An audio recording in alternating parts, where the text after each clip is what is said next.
আসসালামু আলাইকুম। আশা করি সবাই ভালো আছেন। বাংলা ভাষা ও সাহিত্যের অষ্টম ক্লাসে আপনাদের সবাইকে স্বাগতম জানাই। আপনাদেরকে একটা বিষয়ে বলি, সেটা হচ্ছে বাংলা ভাষা ও সাহিত্যের এই সকল বিষয়গুলো কিন্তু খুবই গুরুত্বপূর্ণ, কেননা সকল সরকারি চাকরি পরীক্ষাতে কিন্তু এই বাংলা ভাষা ও সাহিত্য থেকে আপনাদের বিভিন্ন প্রশ্ন এসে থাকে। এজন্য আপনারা যখন আমার ভিডিওগুলো দেখবেন তখন সাথে সাথেই সেটিকে প্রত্যেকটা প্রশ্নকে মুখস্থ করে ফেলানোর চেষ্টা করবেন। কোনো প্রশ্ন যদি আপনার মনে না থাকে, বুঝতে সমস্যা থাকে, তাহলে সেটা খাতায় লিপিবদ্ধ করবেন, খাতায় লিখবেন। এরপরে ওই খাতার ওই সমস্যাওয়ালা প্রশ্নগুলোকে আপনারা মুখস্থ করে ফেলবেন। আপনাদের কিন্তু এখানে যে বাংলার প্রশ্নগুলো বলা হচ্ছে, এটা হচ্ছে অদ্যাবধি এই সকল চাকরি পরীক্ষায়, বিসিএস পরীক্ষায় যত ধরনের প্রশ্ন এসেছে, বিভিন্ন বিশ্ববিদ্যালয়ের পরীক্ষায়, এই সব প্রশ্নগুলো কিন্তু এখানে দেওয়া আছে। এই জন্য আপনাদের অধিকাংশ প্রশ্ন যত পরীক্ষা দেবেন এর ভিতর থেকেই আসবে। এই জন্য আপনারা ভিডিওটাকে খুবই গুরুত্ব সহকারে প্রথম থেকে শেষ পর্যন্ত দেখবেন, এটা আপনাদের অনেক কাজে আসবে। তো আমরা সরাসরি আজকে পড়াতে চলে যাই। আজকে আমরা আধুনিক যুগের বাংলা ভাষা ও সাহিত্যের একটা অংশ পড়াবো। যাই হোক, এখানে আমরা 1 নম্বর প্রশ্নে দেখতে পাচ্ছি রয়েছে, বাংলা গদ্যের জনক বলা হয় কাকে? উত্তর হলো ঈশ্বরচন্দ্র বিদ্যাসাগরকে। 2 নম্বর প্রশ্ন হলো, শিল্পসম্মত গদ্যরীতির জনককে? উত্তর হলো ঈশ্বরচন্দ্র বিদ্যাসাগর। 3 নম্বর প্রশ্ন হলো, বাংলা সাহিত্যের জনক হিসেবে কার নাম চিরস্মরণীয়? এখানে কিন্তু একটু ব্যাখ্যা রয়েছে, সেটা হচ্ছে মাইকেল মধুসূদন দত্ত বাংলা আধুনিক কবিতার জনক, রাজা রামমোহন রায় ব্রাহ্ম সমাজের প্রতিষ্ঠাতা, ঈশ্বরচন্দ্র বিদ্যাসাগর বাংলা গদ্যের জনক এবং বঙ্কিমচন্দ্র চট্টোপাধ্যায় বাংলা উপন্যাসের জনক। এই জন্য এখানে যে প্রশ্নটা রয়েছে, এই প্রশ্নটা আপনাদেরকে বুঝেই উত্তর দিতে হবে যে বাংলা সাহিত্যের জনক হিসেবে কার নাম চিরস্মরণীয়। সাহিত্যের জনক আসলে ওইভাবে কেউ নাই। এখানে যারা বিভিন্ন ব্যক্তি রয়েছে তারা বিভিন্ন বিষয়ে বিভিন্ন বিষয়ের পারদর্শী এবং বিভিন্ন অংশের জনক, সেটা আমরা নিচে ব্যাখ্যাতে দেখলাম। এরপরে 4 নম্বর প্রশ্নে রয়েছে, সাহিত্য সম্রাট নামে খ্যাত কোন বাংলা লেখক? উত্তর হলো বঙ্কিমচন্দ্র চট্টোপাধ্যায়। 5 নম্বর প্রশ্ন হলো, বাংলার স্কট বলা হয় কাকে? উত্তর হলো বঙ্কিমচন্দ্রকে। 6 নম্বর প্রশ্ন হলো, যুগন্ধর সাহিত্য স্রষ্টা বলা হয় কাকে? উত্তর হলো বঙ্কিমচন্দ্র চট্টোপাধ্যায়কে। 7 নম্বর প্রশ্ন হলো, বাংলা সাহিত্যে সাহিত্য বিশারদ কার উপাধি? উত্তর হলো আব্দুল করিমের। বাংলা সাহিত্যে কাকে ছন্দের জাদুকর বলা হয়? উত্তর হলো সত্যেন্দ্রনাথ দত্ত। 9 নম্বর প্রশ্ন হলো, ডক্টর মোহাম্মদ শহীদুল্লাহর উপাধি কোনটি? উত্তর হলো ভাষাবিজ্ঞানী। এরপরে রয়েছে 10 নম্বর প্রশ্ন।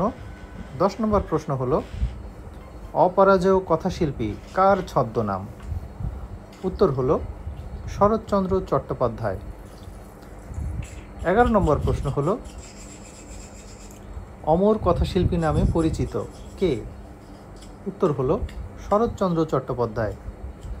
12 নম্বর প্রশ্ন হলো, হরপ্রসাদ শাস্ত্রীর উপাধি কী? উত্তর হলো মহামহোপাধ্যায়। 13 নম্বর প্রশ্ন হলো, বাংলা সাহিত্যে ভোরের পাখি বলা হয় কাকে?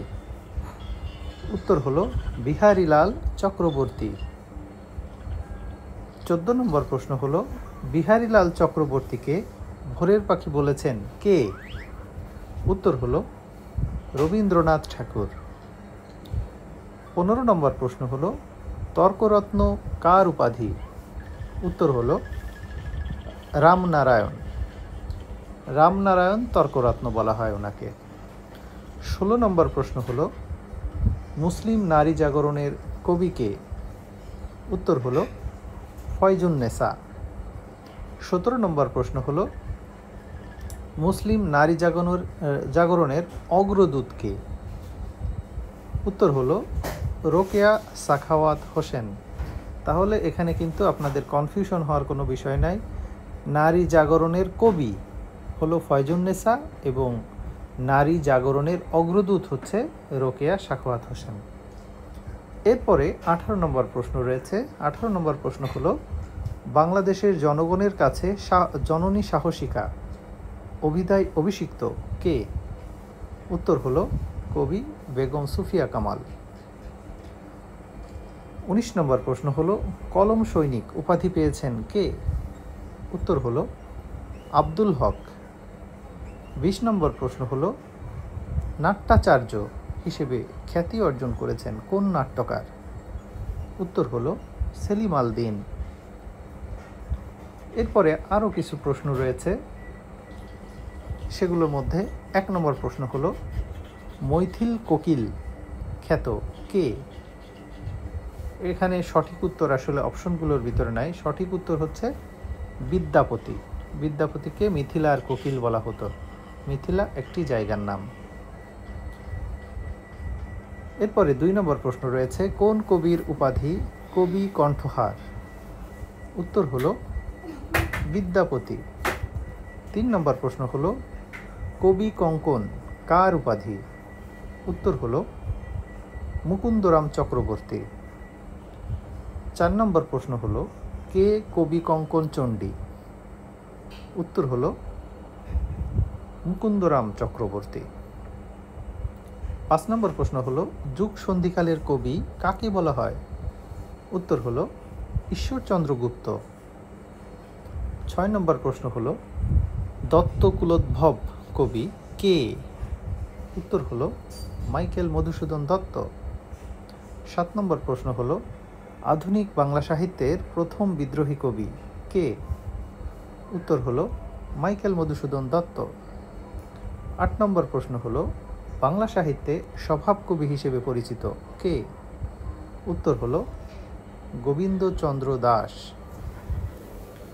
9 নম্বর প্রশ্ন হলো বাংলা সাহিত্যে বিশ্বকবি হিসেবে পরিচিত কে? এটা সবাই জানে, বিশ্বকবি রবীন্দ্রনাথ ঠাকুর। 10 নম্বর প্রশ্ন হলো বাংলা সাহিত্যে দুঃখবাদী কবি কে? উত্তর হলো যতীন্দ্রনাথ সেনগুপ্ত। 11 নম্বর প্রশ্ন হলো বাংলা সাহিত্যে বিদ্রোহী কবি কে? উত্তর হলো কাজী নজরুল ইসলাম। এরপর রয়েছে 12 নম্বর প্রশ্ন। 12 নম্বর প্রশ্ন হলো তিমির হননের কবি উপাধিটি কার? উত্তর হলো জীবনানন্দ দাশ। 13 নম্বর প্রশ্ন হলো জীবনানন্দ দাশ প্রধানত কে ছিলেন? উত্তর হলো প্রকৃতির কবি। অর্থাৎ জীবনানন্দ দাশ অধিকাংশ প্রকৃতি নিয়ে কবিতা লিখেছেন, বিভিন্ন কাব্য রচনা করেছেন, এজন্য প্রকৃতির কবি বলা হয় তাকে। 14 নম্বর প্রশ্ন হলো জীবনানন্দ দাশকে নির্জনতম কবি আখ্যা দিয়েছেন কে? উত্তর হলো বুদ্ধদেব বসু। 15 নম্বর প্রশ্ন হলো চারণ কবি কে?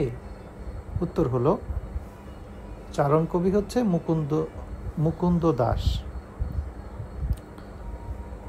16 নম্বর প্রশ্ন হলো বাংলা সাহিত্যে কে পল্লী কবি নামে খ্যাত? এটাও সবাই জানে, পল্লী কবি জসিমউদ্দিন আহমেদ। 17 নম্বর প্রশ্ন হলো বাংলা সাহিত্যে কিশোর কবি নামে পরিচিত কে? কিশোর কবি হচ্ছে সুকান্ত চন্দ্র ভট্টাচার্য। সুকান্ত ভট্টাচার্য খুবই অল্প বয়সে মারা গিয়েছিল, উনি কিশোর অবস্থাতেই মারা গিয়েছিল, এজন্য ওনাকে কিশোর কবি বলা হয়। 18 নম্বর প্রশ্ন হলো কাব্য সুধাকর কার উপাধি? উত্তর হলো গোলাম মোস্তফা। 19 নম্বর প্রশ্ন হলো কোন কবি ভারতচন্দ্রের উপাধি? কোনটি কবি ভারতচন্দ্রের উপাধি?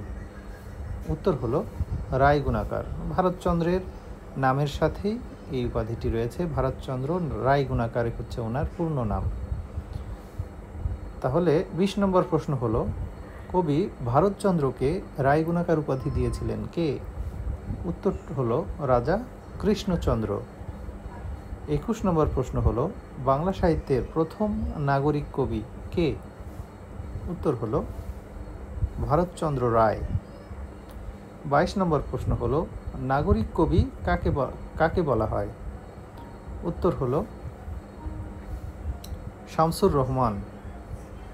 তাহলে প্রথম নাগরিক কবি আর শুধু নাগরিক কবি, এই দুটার মধ্যে কিন্তু আপনাদের পার্থক্য বুঝতে হবে। অনেক সময় একই অপশনে ভারতচন্দ্র রায় গুণাকার এবং শামসুর রহমান দুইজনের নামই থাকতে পারে, আপনারা খেয়াল করবেন। এরপরে আরও কিছু প্রশ্ন রয়েছে, যার মধ্যে 1 নম্বর প্রশ্ন হলো, কালকূট কোন লেখকের ছদ্মনাম? উত্তর হলো সমরেশ বসু। 2 নম্বর প্রশ্ন হলো, বনফুল কার ছদ্মনাম? উত্তর হলো বলাইচাঁদ মুখোপাধ্যায়। 3 নম্বর প্রশ্ন হলো, টিমোথি পেন পয়েম ছদ্মনামে কবিতা লিখতেন কে? উত্তর হলো মধুসূদন দত্ত। 4 নম্বর প্রশ্ন হলো, এ নেটিভ ছদ্মনামে লিখতেন কে? উত্তর হলো মাইকেল মধুসূদন দত্ত। 5 নম্বর প্রশ্ন হলো, দৃষ্টিহীন কার ছদ্মনাম? উত্তর হলো মধুসূদন মজুমদার। 6 নম্বর প্রশ্ন হলো, জরাসন্ধ কার ছদ্মনাম? উত্তর হলো চারুচন্দ্র চক্রবর্তী। 7 নম্বর প্রশ্ন হলো, বিনয় কৃষ্ণ মুখোপাধ্যায় এর ছদ্মনাম কি ছিল? উত্তর হলো যাযাবর। 8 নম্বর প্রশ্ন হলো, সুনীল গঙ্গোপাধ্যায়ের ছদ্মনাম কি ছিল? নীললোহিত। 9 নম্বর প্রশ্ন হলো, সনাতন পাঠক কোন সাহিত্যিকের ছদ্মনাম? উত্তর হলো সুনীল গঙ্গোপাধ্যায়।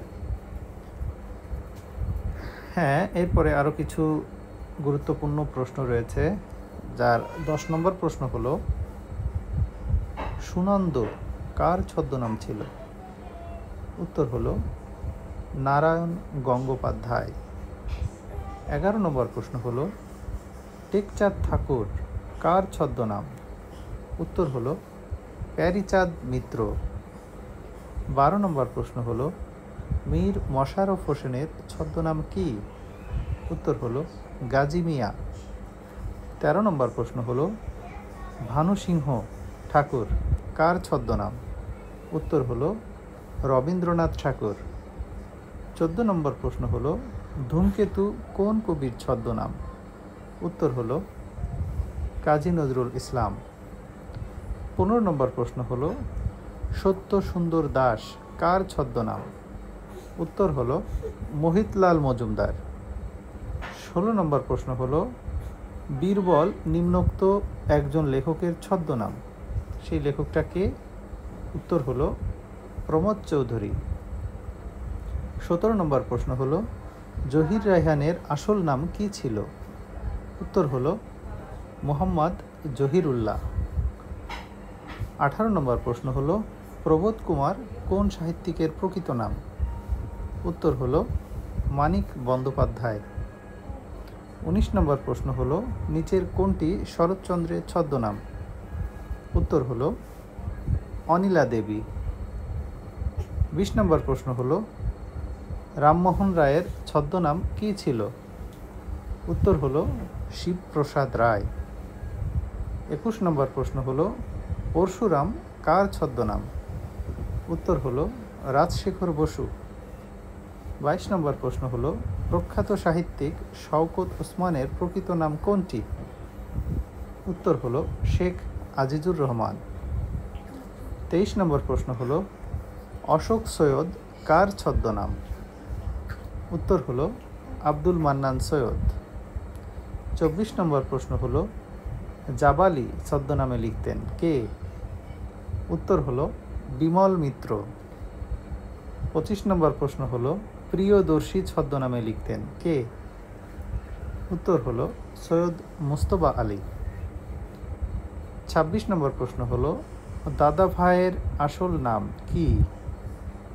উত্তর হলো রকনুজ্জামান খান। 27 নম্বর প্রশ্ন হলো হুতুম পেঁচা কার ছদ্মনাম? উত্তর হলো কালী প্রসন্ন সিংহ। 28 নম্বর প্রশ্ন হলো মৈনাক কার ছদ্মনাম? উত্তর হলো শামসুর রহমান। 29 নম্বর প্রশ্ন হলো মজলুম আদিব কোন কবির ছদ্মনাম? উত্তর হলো শামসুর রহমান। 30 নম্বর প্রশ্ন হলো কবি কায়কোবাদের আসল নাম কি? উত্তর হলো কাজেম আল কোরায়েশি। এরপরে 31 নম্বর প্রশ্ন হলো নিহারিকা দেবী ছদ্মনামে কে লিখতেন? উত্তর হলো অচিন্ত কুমার সেনগুপ্ত। 32 নম্বর প্রশ্ন হলো বানভট্ট কার ছদ্মনাম? উত্তর হলো নিহার রঞ্জন গুপ্ত। তো আজকের মতো এই পর্যন্তই রইল। সামনের ক্লাসে সবাইকে আমন্ত্রণ জানিয়ে আজকে এখানেই শেষ করছি।